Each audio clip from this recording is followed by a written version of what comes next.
everyone, and welcome to another exciting episode of As a Matter of Fact with PU and her highly esteemed awesomeness, AY.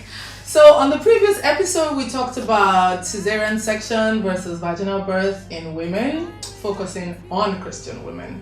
Today, however, we will be talking about how to instill God-fidence in our children in this age. So, over to you, P. All right, you're looking gorgeous. Thank you so much, as per usual. I'm looking underdressed. Anyway, you heard it all from AY. We're talking about how to instill God-fidence. That's right. As confidence in our children. You know, we look at everything we are looking at in this show from the standpoint of God's word. Absolutely. We are Christians, so we're looking at issues from the Christian perspective. That's right. How do you instill confidence in your children in this age and in this time? That's what we're talking about today. There's this definition. Maybe you should read it. Oh, please, I got it. I got it. You got it? I got it. What's confidence? So proud. So confidence is self-assurance arising from an appreciation of one's own abilities and qualities. One's own abilities Yes. and qualities. And you know, the Bible says that God is our ability. As Pastor told us in Greek, is our hikanotis. Oh, no. Oh God, I'm feeling so wise today. You need to raise an offering. That's right. Because you're preaching real good. Okay, seriously though.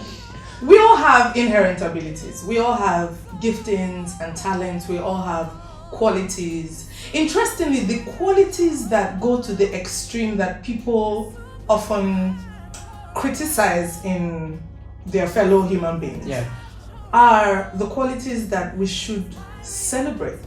Like, for example, the person who you say is brash and arrogant is most likely just assertive and confident. The person who you say is what other things do we not like about people? Loquacious, talks too much. Right? So that person should have a talk show. Do you get what I'm saying? Like, you should be getting paid for talking. Do you get what I mean? So there are people who get paid in the hundreds of thousands of do you dollars for just talking. For saying to you what you already know. But well, let's not even go there. So, back to the topic at hand, instilling godly confidence, which is Godfidence in our children. So there's so much today. So many things have changed. I was having a conversation with my very dear friend Jill the other day, and we were saying how that when we were kids, when we were in school, that we didn't know who was, as Yoruba would say, Omo Babalo. We didn't know who the rich men's kids were. Like, in my set, I had someone whose father was the chief of naval staff. You know, we had all of those people, but it didn't mean anything. Like, we all came in with our check. We all ate the same cabin biscuit and Milo. We all drank the same Ribena. You know, we all ate the same horrible food in boarding school. You get what I mean? Like, we were friends. We related with each other on the same level. It didn't matter. Like, you didn't even know who lived in Ikoyi and who lived in Ipaja. Like, it was irrelevant. But in this age of materialism, you know, there's so much that can intimidate your children if we don't instill in them this confidence. And the onus is on us as parents, you know, we our parents used to say this thing, that it takes a village to raise children. So this is something I'm really passionate about. I'm sure you can tell. Like, how we relate to our children, the tone of voice with which we talk to them, the way we reprimand them, the way we converse with them, what we project as important, you know, at home. All those things are so important. Like, do you spend time, you know, in the word with them? Do you have Bible study at home? Do you praise your children? Do you reward them when they do something good? Do you let them know that you can't talk this way to people? Do you let them know that you don't respect people because they have money or because you think they're successful? You respect people because they are people. You know? So there's okay, I'm talking too much. Irrespective of their background, I'm sure you wanted to go there. Yes. A child comes to the house after school, for instance, and then he's telling you everything he saw in the classmates of his or hers. Daddy, how come I can't have oh yes, this? Why don't we have a swimming pool in our house? Why don't we have a swimming pool in our house? And then maybe your child goes for a sleepover in a friend's house, and then he comes back and he's telling you things he saw there, and he's wondering why he can't have those things in his own house. You know, why aren't we going for summer every year? Such things, you know. Oh my God. We are summering in Lagos. How about that?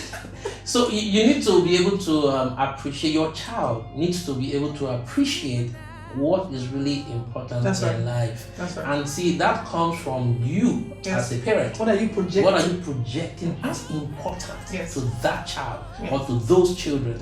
You talked about praying with your kids, you talked about having Bible study with them. There was a day I called my 2 kids. I said, okay, now I told them what I did as a child. One of those days, I was 11 years old. I was 11 or 12, and I was made to stand in front of the church and recite a full Bible passage off my head. And I remember very well, 1 Peter 5, from verse 1 to the end. You know, I did it.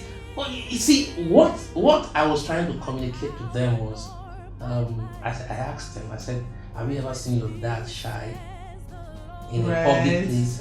They thought for a while, and then the boy said, "I've never seen you shy." I said, "You see, because I developed it at a point in my life because of what I was taught by my aunt. One of my aunts, she took me by the hand." You see, so like I said, it takes a village. So she instilled it, and she told me that, see, don't be intimidated by these people. They're just human beings like you. That's right. Just that they are older. That's my husband's mantra to the children, to always tell them. Right? Don't allow anything or anybody intimidate you. And then she gave me a scope I used then. She said, when you're talking to them, look at their head, don't look at their eyes. Just look above their eyes.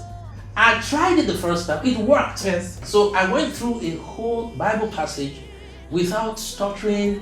There were no interruptions in my head. You know, I discovered that the more I did it, the better I got. That's right. And the point came where I could stand, whether I was looking at their eyes or not, I could do what I needed to do.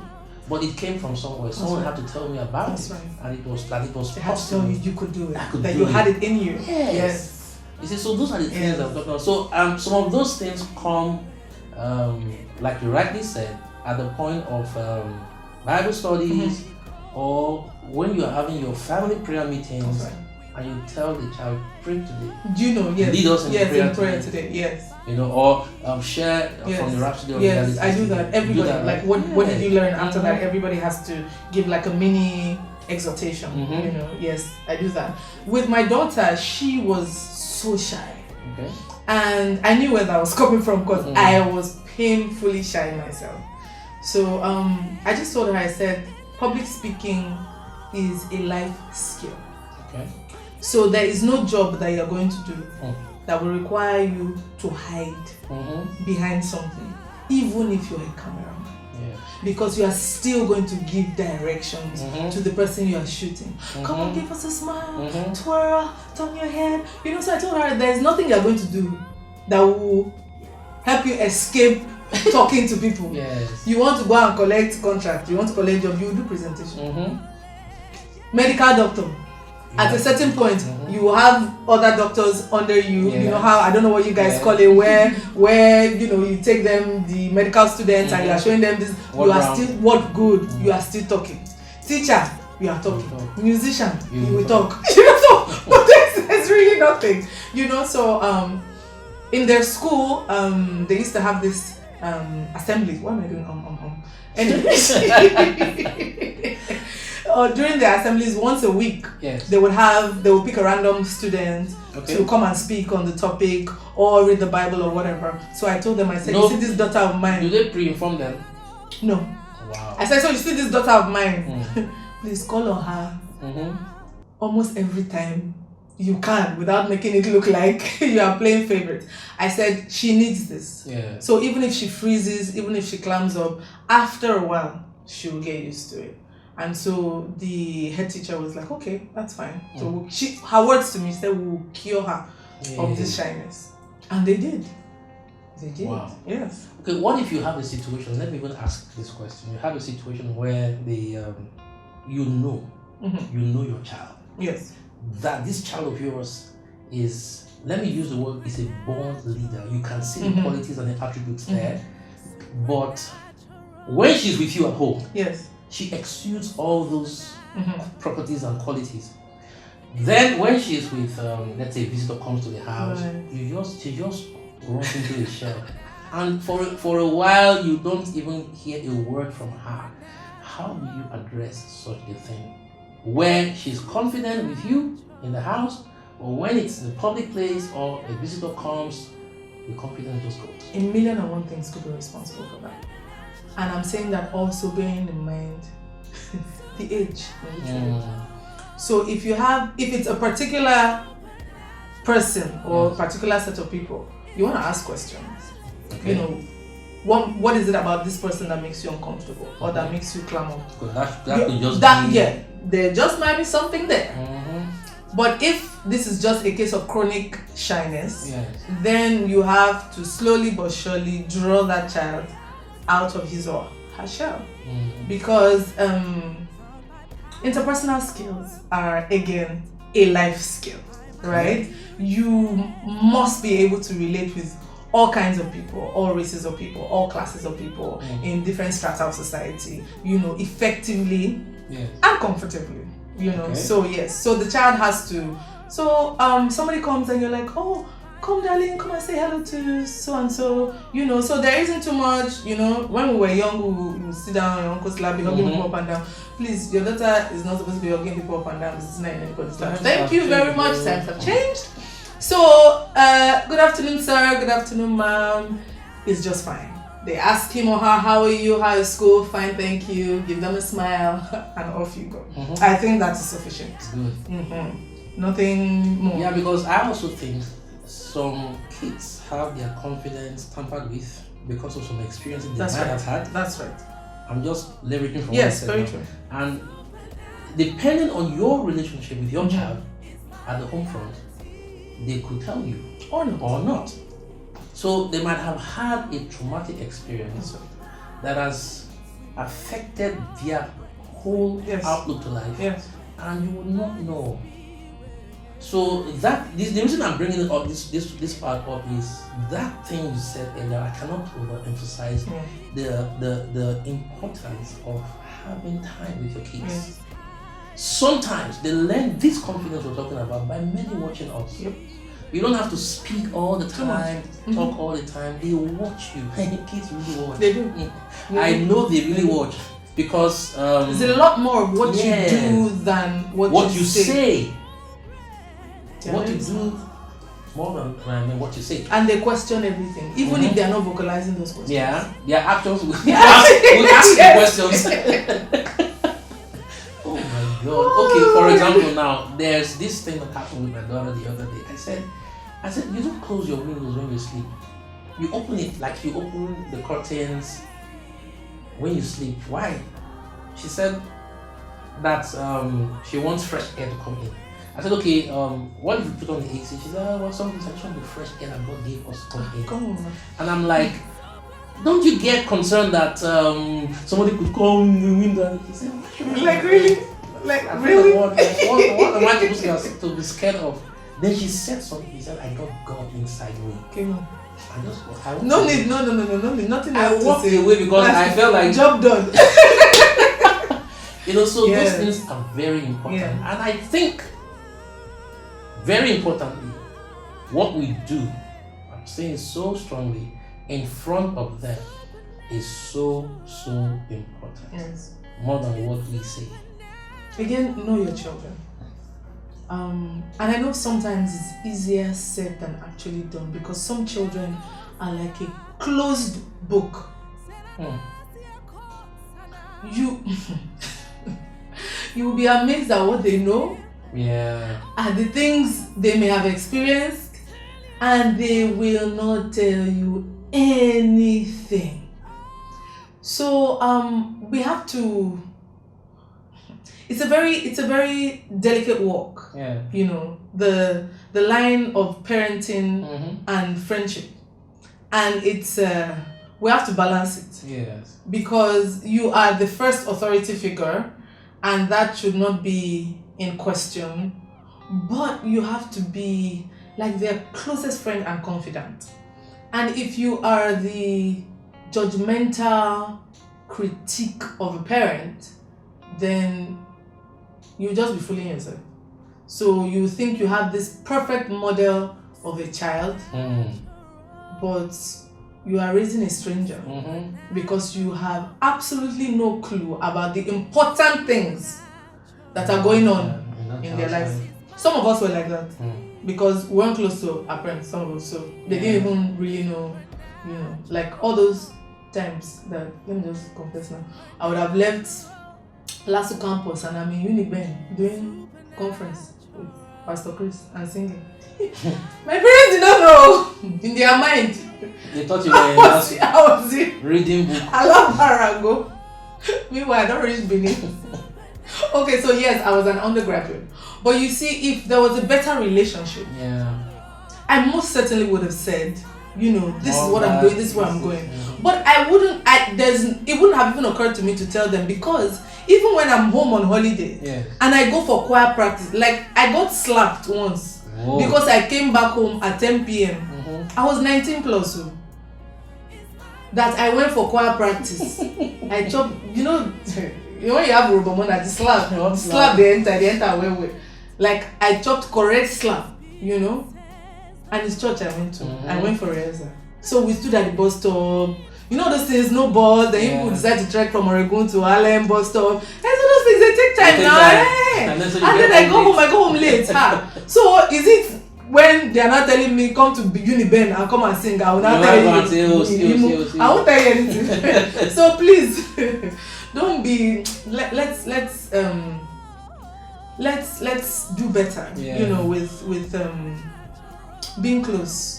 That's one personally. That's one blessing I enjoy in my home. Where let's assume when we go and pick up the kids from school, we like going together. My wife and myself, we drive together, and then once they enter the car, the first thing they do, mommy, and then they start from 7 a.m. They will everything will happen till the time we can.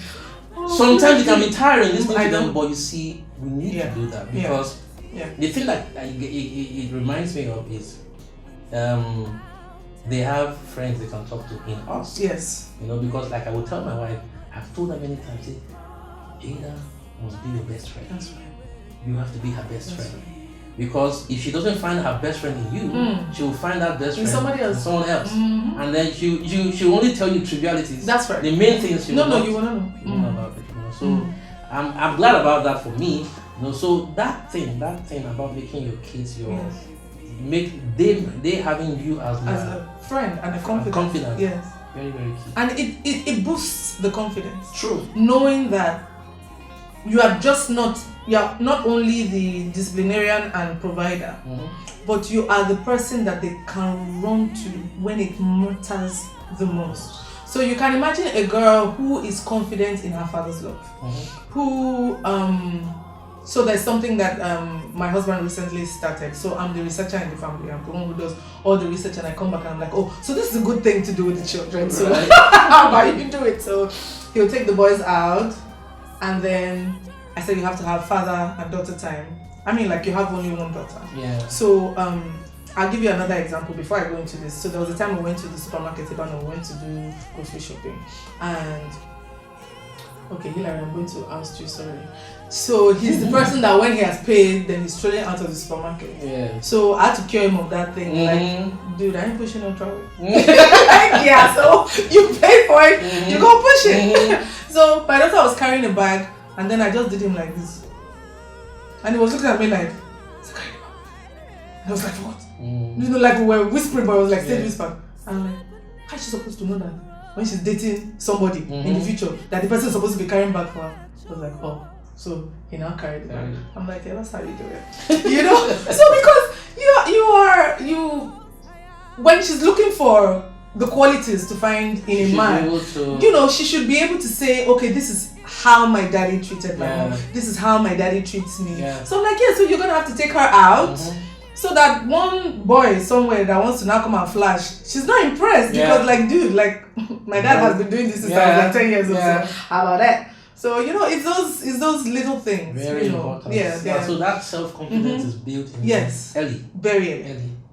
important, needed, necessary. I can't talk about it. Not the other one. The other one. Next extreme. No, compulsory.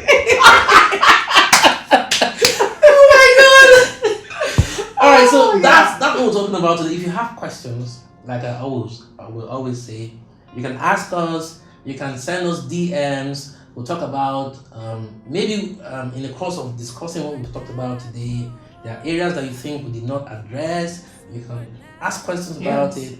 We'll talk about it the next time we come on air. That's what it is. I mean, 15 minutes is not sufficient to you can have exhaust 2 hours any topic. Yeah. So we'll just do a bit to bring out the important salient points that we think will help you and little nuggets from our experiences. Yeah. And hopefully they will resonate. Alright, so we're going to leave you with one word. The Bible says, train up a child in the way he should go, and when he is old, he will not depart from it. Yep. As a matter of fact, with PU and AY hitting you right here, we're going to come your way next time with another wonderful topic that you are going to find very interesting and educative and informative. Yes. For now, signing out. God bless you. Be safe. And we love you.